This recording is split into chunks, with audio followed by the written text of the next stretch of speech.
the stock market made a rather frustrating finish towards the stretch. How did you do? Let's talk about it. Let's unconfuse everything, and then let's chat about some hip-hop, all right? Stocks and hip-hop, let's do it. If you are here, make sure you hit that subscribe button. That way you get access to all of the content. And yo, at the end of this, let's talk about when we finally listen to currency, and then what else are we listening to?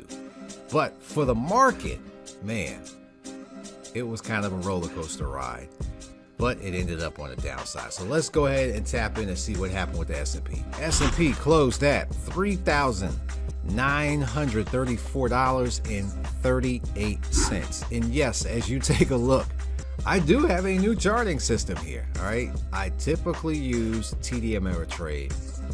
This week, I've switched over, all right? I've switched over to Moomoo. I do have a link down in the description if you are looking for a trading platform. I am trying out Moomoo, and this is my first ever episode that is recorded using their charting, all right? And this is going to be me fumbling around. So if you see that happening, it's because this is my very first time really using this in order to get through this, all right? So let's check it out. S&P closed at 3,934.38. How did we do this week? All right, this red candle here is what we did this prior week. Last week we closed near those highs, and I did give a warning about we're getting pretty close to that 50-day moving average. Now on here, I got a lot of different moving averages. I will try to clean that up at some point in time as I learn to use the system, but be patient with me. The moving averages that we have here, this is showing a 60 as I hover over it, and then this is showing a 30, and then what is this, 120. Those are all moving averages I personally don't use, but they're here defaulted. But we can all see that they kind of line up with what's going on anyway from what we're used to. Now that we are moving lower, what can happen from here? We did get to the lows of the prior week, okay? Unfortunately, family, I'm looking to see this continue on this move lower. That is because what? We've discussed here many a times that we are in a pattern. We have that pattern of the lower lows and lower highs. And I think we may have recently made that lower high. I could be wrong, and I'm not mad at being wrong. But what we're shaping up is a continuation pattern of what's going on. So now that we've reached the lower highs, potentially, we're going to look to see if those lower lows are going to come into place. And that's what I'm looking to see for the S&P. I think S&P for next week will start to make its move lower. Target price that I had before was 3,800. I'm still going to stick to that. Around that 3,800 area, I think that we're going to end up returning to. All right. And the chance I'm wrong. What's the upside target? Upside target will still be around this 4,100 area, because last week we said 42 if we continued, but we didn't. We have to get back up to around 41 if we have any chance. All right, so that's S&P. S&P is done. All right, now let's go and see what we got going on with the Russell. Let's check out IWM. This isn't bad. It's not bad at all, ladies and gentlemen. IWM closed at, let's see if I can find my close price. And I can't really find the close price on that. So what I'll do is I'll hover over the candle and see. All right, that works out. Okay. The close price is 178.62. And then last week when we talked about IWM, we said that we were doing the same, right? Each index was showing the signals of a move lower because of the continuation of the lower highs and lower lows, and IWM fell into place. We also hit a target of around 180 is what we projected, and we closed around 178, so not bad for that chart read. So what do we have coming up next? All right, we always have two potential targets that we got to worry about, and we usually side with the side that is winning at the time. Make it simple. The bears are starting to regain traction when it comes to the stock market. Now that we've done that and we're back around this 180 area, family, the next move is probably going to be around the 173, 170 area. We'll just put it in there, right? Between 170 and 175 is where we can likely return to now that we've seen the pattern repeat of lower highs and lower lows. If we break it, All right, so what is the second potential price target that we may have? We could easily start to retrace back to come to that 180 area if we can hold it. All right, so we're going to look to see. I said 180, I meant 190. My bad. 190 area if we end up coming back to the high side. High side target is around 190. All right, so that's IWM.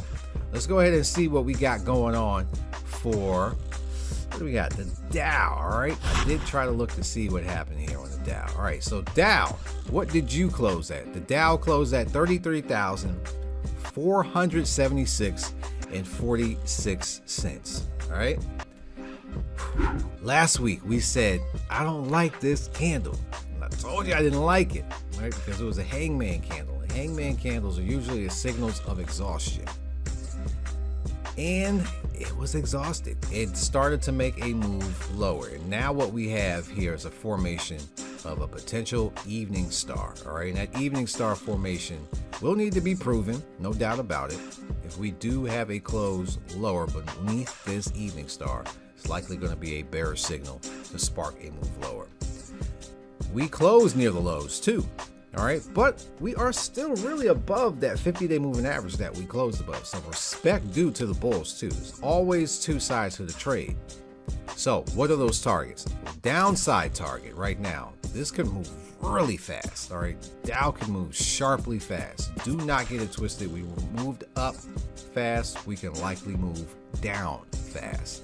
And if we do, I have a target of around 32,000. I'll say that 32,300 will be the downside target for next week if we continue to move lower. If we do move higher, all right, if we do end up bouncing off that 50-day and the bulls do end up regaining that strength, we do have a price target of, let's see, that 35,500. All right, that's where I can see the market heading to if we do end up rebounding and coming to the high side. That is because we had a lot of activity in that area before. So it will be magnetic and move to that level if we can continue, right? So that's the Dow. Lastly, let's go ahead and check out what we got going on with Nasdaq. This one might be a little bit different because I tried it before and it gave me something different. All right, Nasdaq, what do we got?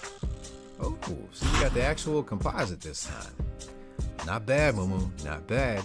All right, where do we close at? We closed at $11,004.62, which is right around where we said last week we were looking for. So kudos for the chart read on that. 11,000 target, and we hit almost right on the money.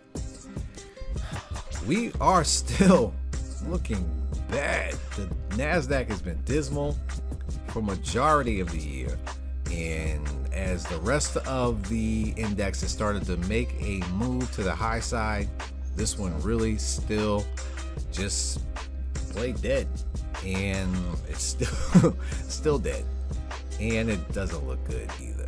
Right now we are looking to come back to around this 10,500 area, which is where they have a 250-day moving average, which is also kind of close to its 200-day moving average. So I'm looking to see that the Nasdaq makes its continuation to the downside to get to 10,500 or in that area, 10,000 or so. If I'm wrong, remember, always two sides, family.